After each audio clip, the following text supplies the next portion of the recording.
ಪರಿಸರವನ್ನ ಉಳಿಸ್ಕೊಳ್ಬೇಕಾಗಿರೋದು ಅತ್ಯಂತ ಅಗತ್ಯ ಕೆಲಸವಾಗಿದೆ. ಗುಣಮಟ್ಟದ ವಾಯು ಮತ್ತು ಗುಣಮಟ್ಟದ ನೀರು ಇಲ್ಲದೆ ಭವಿಷ್ಯವನ್ನ ಊಹಿಸಿಕೊಳ್ಳೋಕ್ಕೂ ಸಾಧ್ಯ ಇಲ್ಲ ಅಂತ ಕರ್ನಾಟಕ ರಾಜ್ಯ ಮಾಲಿನ್ಯ ನಿಯಂತ್ರಣ ಮಂಡಳಿಯ ಅಧ್ಯಕ್ಷ PM ನರೇಂದ್ರ ಸ್ವಾಮಿ ಅವರು ತಿಳಿಸಿದರು.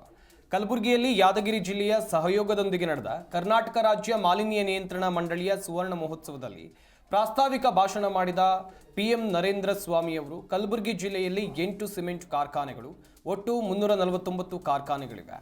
ಈ ಕೈಗಾರಿಕೆಗಳು ಬಿಡ್ತಾ ಇರುವಂಥ ನೀರಿನಿಂದ ಆಗ್ತಾ ಇರೋ ಜಲಮಾಲಿನ್ಯ ಮತ್ತು ಹೊಗೆಯಿಂದ ಆಗ್ತಾ ಇರುವಂಥ ವಾಯು ಮಾಲಿನ್ಯದ ಬಗ್ಗೆ ಮಂಡಳಿಯ ಪ್ರಾದೇಶಿಕ ಕಚೇರಿಗಳು ನಿಗಾ ಇಟ್ಟಿವೆ. ಇದಲ್ಲದೆ ನದಿ ನೀರಿನ ಮಾಲಿನ್ಯವನ್ನು ಮಾಪನ ಮಾಡೋದಕ್ಕಾಗಿ ಪ್ರತಿ ತಿಂಗಳು ನದಿ ನೀರಿನ ಮಾದರಿಗಳನ್ನು ಸಂಗ್ರಹಿಸಿ ವಿಶ್ಲೇಷಣೆಯನ್ನು ಮಾಡಲಾಗ್ತಾ ಇದೆ. ಅಫ್ಜಲ್ಪುರ ತಾಲೂಕಿನ ಗಾಣಗಾಪುರದಲ್ಲಿ ಹರಿಯುವ ಭೀಮಾ ನದಿ ನೀರಿನ ಗುಣಮಟ್ಟವನ್ನು ತಪಾಸಣೆ ಮಾಡುವುದಕ್ಕಾಗಿ real time water quality monitoring ಉಪಕರಣವನ್ನು ಅಳವಡಿಸಲಾಗ್ತಾ ಇದೆ. ವಾಯು ಮಾಲಿನ್ಯಕ್ಕೆ ಸಂಬಂಧಿಸಿದಂತೆ ನಾನ್ ಅಟೈನ್ಮೆಂಟ್ ಸಿಟಿ ಅಂತ ಕರೆಯಲಾಗುತ್ತೆ.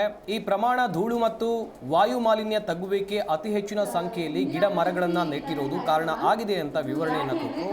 ಇದೇ ವೇಳೆ ಕಲಬುರಗಿ ಮತ್ತು ಯಾದಗಿರಿ ಜಿಲ್ಲೆಯಲ್ಲಿ ನಿಷೇಧಿತ ಏಕಬಳಕೆ ಪ್ಲಾಸ್ಟಿಕ್ ಉತ್ಪಾದಿಸುವ ಯಾವುದೇ ಕಾರ್ಖಾನೆಗಳಿಗೆ ಅನುಮತಿಯನ್ನು ನೀಡೋದಿಲ್ಲ. ನಿಷೇಧಿತ ಏಕಬಳಕೆ ಪ್ಲಾಸ್ಟಿಕ್ ಬಳಕೆಯನ್ನು ತಡೆಗಟ್ಟುವ ನಿಟ್ಟಿನಲ್ಲಿ ಜಿಲ್ಲಾಡಳಿತ ಹಾಗೆಯೇ ಪೌರಾಡಳಿತ ಇಲಾಖೆಗಳ ಸಹಯೋಗದಲ್ಲಿ ಪ್ರತಿ 15 ದಿನಗಳಿಗೊಮ್ಮೆ ದಾಳಿ ಮಾಡಿ ದಂಡವನ್ನು ವಿಧಿಸಲಾಗುತ್ತೆ. ಅರಣ್ಯ ಇಲಾಖೆ ಕಲಬುರಗಿ ಜಿಲ್ಲೆಯನ್ನು ಪ್ಲಾಸ್ಟಿಕ್ ಮುಕ್ತ ಜಿಲ್ಲೆ ಅಂತ PM ನರೇಂದ್ರ ಸ್ವಾಮಿ ಅವರು ಘೋಷಣೆ ಮಾಡಿದ್ದಾರೆ.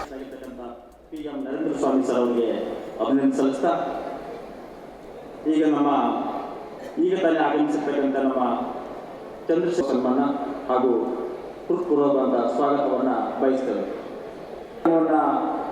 ಉದ್ಘಾಟನೆ ಮಾಡಿರ್ತಕ್ಕಂಥ ಸನ್ಮಾನ್ಯ ಈಶ್ವರ ಖಂಡ್ರೆ ಸರ್ ಅವರು, ಅರಣ್ಯ ಬೀದರ್ ಜಿಲ್ಲಾ ಉಸ್ತುವಾರಿ ಸಚಿವರವರು ನಮ್ಮನ್ನು ಉದ್ದೇಶಿಸಿ ಮಾತನಾಡಬೇಕಂತೇಳಿ ವಿನಂತಿ ಮಾಡಿಕೊಳ್ತೇವೆ.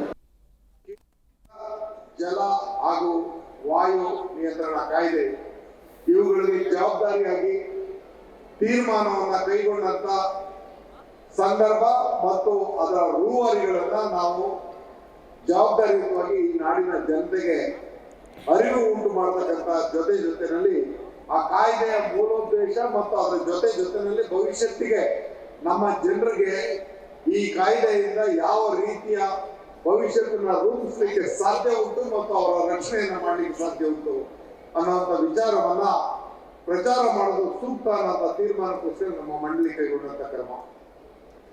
ಬಂಧುಗಳೇ, 1974ರಲ್ಲಿ